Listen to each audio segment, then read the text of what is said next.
దేవుని ఘనమైన నామమునకు స్తోత్రములు. ఈ వాగ్దానం వింటున్న మీకందరికీ మన ప్రభువును ప్రియరక్షకుడైన యేసుక్రీస్తు నామములో శుభములు, మా హృదయపూర్వకమైన వందనములు తెలియచేస్తున్నాం.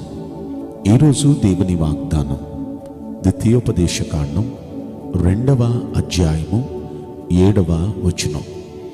నీ దేవుడైన యెహోవా నీకు తోడై ఉన్నాడు, నీకేమీ తక్కువ కాదు. ఈ మంచి వాగ్దానం వింటున్న మనందరి వెనుకడిలో మన మంచి దేవుడు నెరవేర్చునుగాక. ఆమేన్. ప్రియ దైవ జనాంగమా, దేవుడు మనకు తోడున్నాడు. ఆయన తోడున్నాడు కాబట్టి ఆయన తోడుంటే ఏది తక్కువ కాదు. మనకి అంత సమృద్ధి, మనకి ఏది తక్కువ కాదు. ఇజ్రాయేలీలు నిజంగా వారి యాత్రలో వారితో కూడా ఆయన ఉన్నారు కనుక వారికి ఏది తక్కువ కాల, అన్ని సమృద్ధిగా దేవుడిచ్చాడు. వారు ఆహారం కొరకు ఆకలి అన్నప్పుడు ఆహారం వారి కోసం మన్నాను వారి కోసం కురిపించాడు. ఒక వర్షం కురిసినట్టు కురిసేది.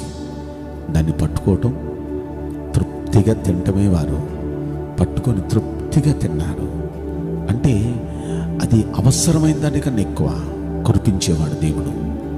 అంటే తక్కువ కావటం అంటే దాని అర్థం ఏంటంటే వారికి కావాల్సిన దానికన్నా ఎక్కువ దేవుడు వారికి సప్లై చేశాడు. అది మాత్రమే కాదు. ఒక రోజున వాళ్ళు ఏమన్నారంటే, నాన్ వెజిటేరియన్ తినాలని ఆశ ఉందయ్యా అని అడిగారు. అప్పుడు వారి కోసం దేవుడు చేసిన పని ఏంటంటే, ఒక్కరోజు తినాలంటే ఆయన 30 రోజులు పెడతానన్నాడు. 30 రోజులు కూడా 2 పూట్లు పెడతానన్నాడు. అది కూడా ఎంతంటే వారు తినగలిగిన దానికన్నా ఎక్కువ. మోకాళ్ళ ఎత్తున వచ్చి పడిపోయినాయి అయ్యని. రోడ్డుకి ఈ పక్కకి, రోడ్డుకు ఆ పక్కకి దాదాపు ఒక దిన ప్రయాణం అంత దూరం అన్నీ పడి ఉన్నాయి. మొత్తం అన్నీ పడిపోయి ఉన్నాయి. అంటే ఒక్కసారి మనం ఆలోచిస్తే అసలు వారికి అవసరమైన దానికన్నా ఎంత ఎక్కువగా దేవుడు వారికి ఇచ్చాడో చూడండి. ఒక్కరోజు అడిగితే 30 రోజులకి ఇచ్చాడు. సమృద్ధిగా ఇచ్చాడు ఆ 30 రోజులు. ఎంత మంచి దేవుడు అండి. ఇలా మనం ఆలోచిస్తే వారికి నీళ్లు కావాలని అడిగారు. బండ నుండి నీరిచ్చాడు దేవుడు. ఎంతంటే అసలు వారు త్రాగగా, వారి స్నానాలు చేయగా, వాళ్ళ పశువులన్నీ తాగగా ఒక ప్రవాహం వెళ్ళిపోతుంది. ఇంకో మాటలో చెప్పాలంటే యెషయా గ్రంథంలో అంటాడు, వారు ఎడారిలో దాహమై అడిగితే ఆ ఎడారిలో వారి కోసం ఒక నదినే తెచ్చేసాడంట. కాలం వేరు, నది వేరు. ఒక నదిలో నుండి చాలా కాలువలు వెళ్తాయి. కానీ ఒక కాలువ అంటే చాలా చిన్నది, నది అంటే చాలా పెద్దది. ఆయన ప్రజల కోసం, వారు తాగటం కోసం ఒక నదినే తెచ్చాడంటే మీరు ఆలోచించండి, అవసరమైన దానికన్నా ఎంత ఎక్కువ చేస్తాడు మన దేవుడు.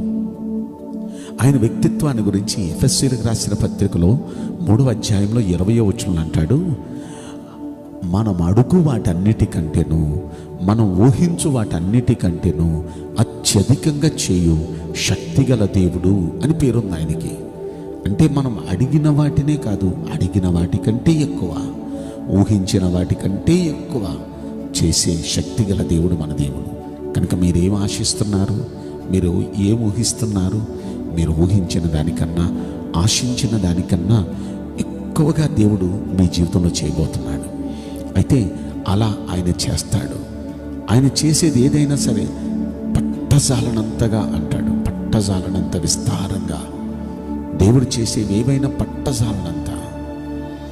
ఒక మాట మీకు నేను చెప్తాను.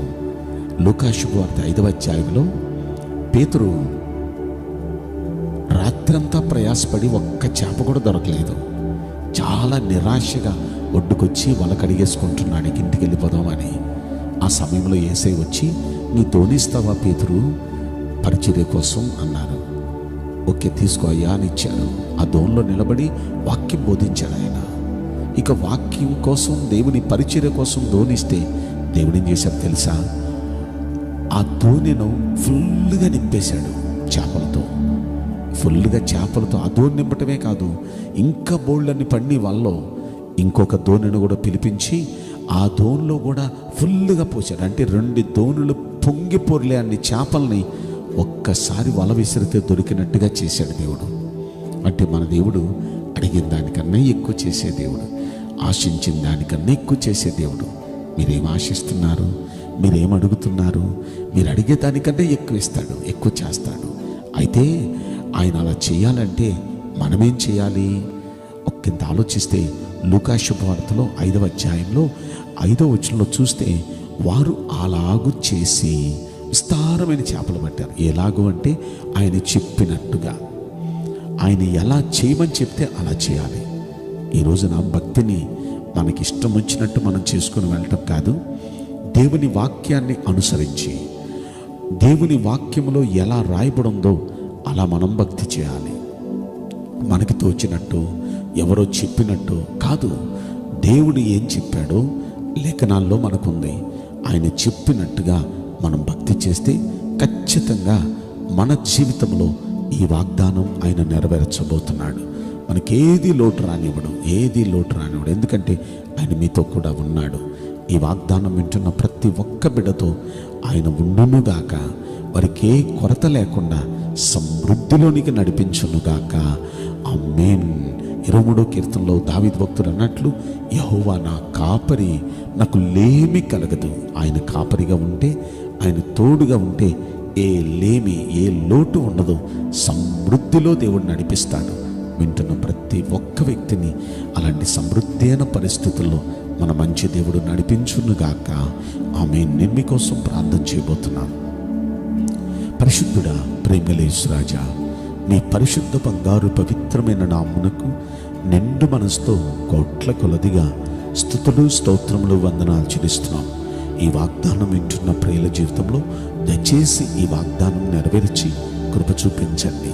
వారికి సమృద్ధిని దయచేయమని ఈ కొద్ది మనవులు నజరుడైన యేసుక్రీస్తు ప్రశస్తమైన నామములో మిక్కిలి వినయముతో ప్రార్థించి బ్రతిమలాడి వేడుకుంటున్నాం ప్రియ పరలోకపు తండ్రి.